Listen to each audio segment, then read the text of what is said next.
As I said in listening to y'all's testimonies, I'm just reminded that no good deed goes unpunished. And I don't doubt the sincerity of you and your employees wanting to deliver a good product at an affordable price for the American taxpayers. I want to start off with something very positive to report.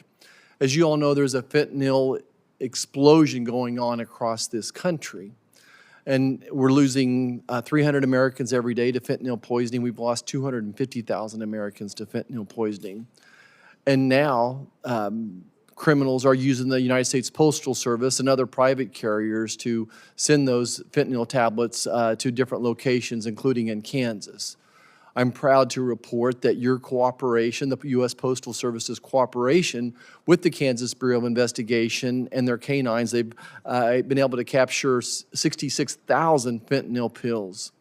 I sure hope the other public entities, as well as the private entities, are all cooperating with this effort as well to stop this horrible, horrible epidemic. My first question or comment would be to the Postmaster General. The city of Olathe is perhaps the fastest growing city in Kansas. It has a thriving downtown.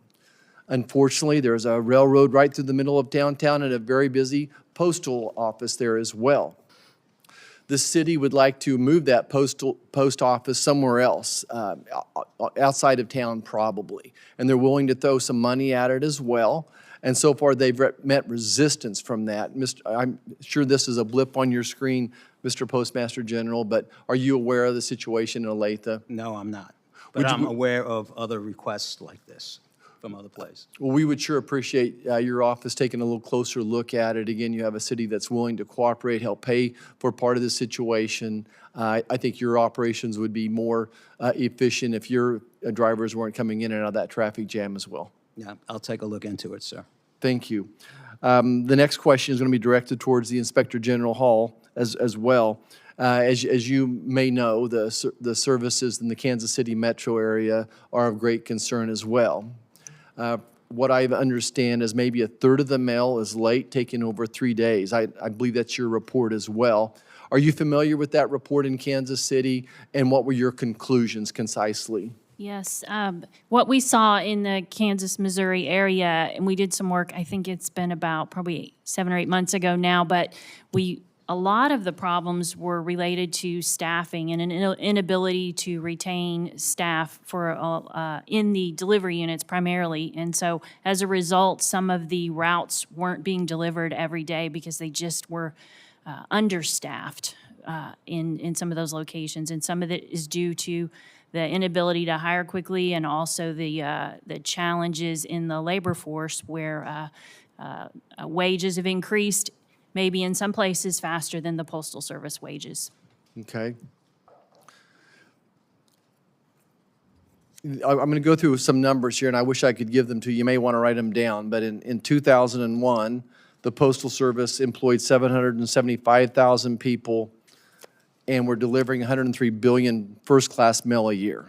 775,000 people, 103 billion first-class pieces of mail.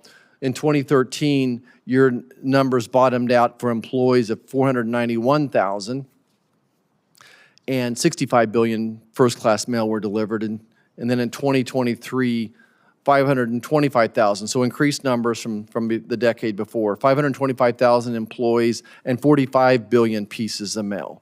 So I know you point here that they have a problem in a particular area hiring folks, but yet the number of people employed by the post office are going up. The volume is less than half of what it was before. And I certainly understand the economic ramifications, but can you connect those two pieces in any way, shape, or form? It looks like a disconnect, right? And I think the challenge is that the Postal Service is everywhere. They're in every neighborhood every day. And so you may see big, broad nationwide numbers that look like one scenario, but when you go, and that's one of the reasons that we do a lot of really focused local work, because every city, every location in America kind of has its own story. And so what we saw, the nationwide numbers are exactly what you gave, but in Kansas City specifically, they had real challenges in hiring in that location. So sometimes you see you know, Pockets. areas that are not having problems, Postal Service not having problems filling positions, but in other places, it's been a real challenge. So Postmaster General, if we could follow up on that, in the private sector, I would assume that they would move some employees to there. They would figure out a way to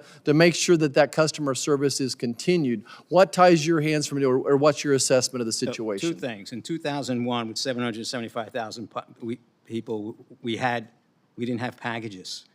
Okay. Today, we have a whole bunch of packages that we're moving around the nation, right? With regard to rural areas on delivery, it's pretty simple. An age-old labor position called a rural carrier associate is probably one of the most ill-defined, worst jobs in the nation. It's the way we staff,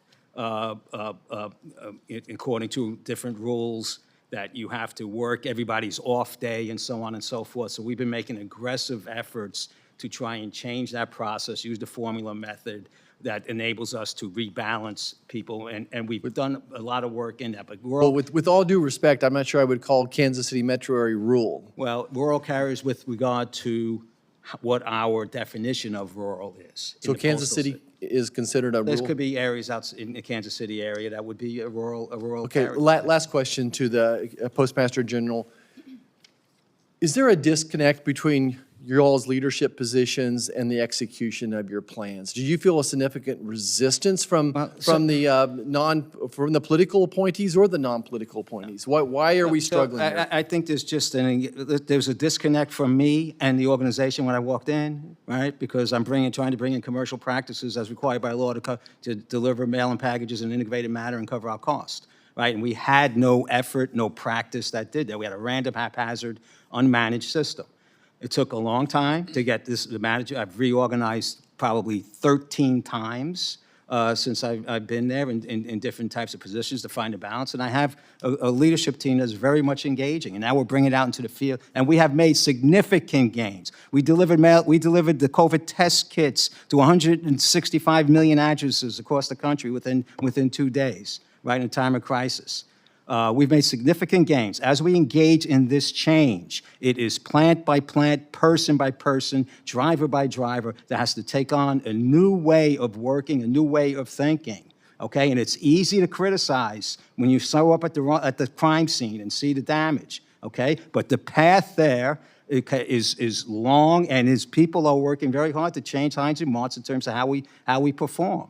And they are, in fact, doing that. I'm well qualified to recognize an organization that is changing how it executes, okay, versus the way we were stagnant and letting things just happen to us. So that's why I'm optimistic about the changes. It's probably to no one's satisfaction in this room or in this town, but it's what we got. This is the plan we're going with. We're moving forward, and it is, in fact, having an impact, and it will make the Postal Service better.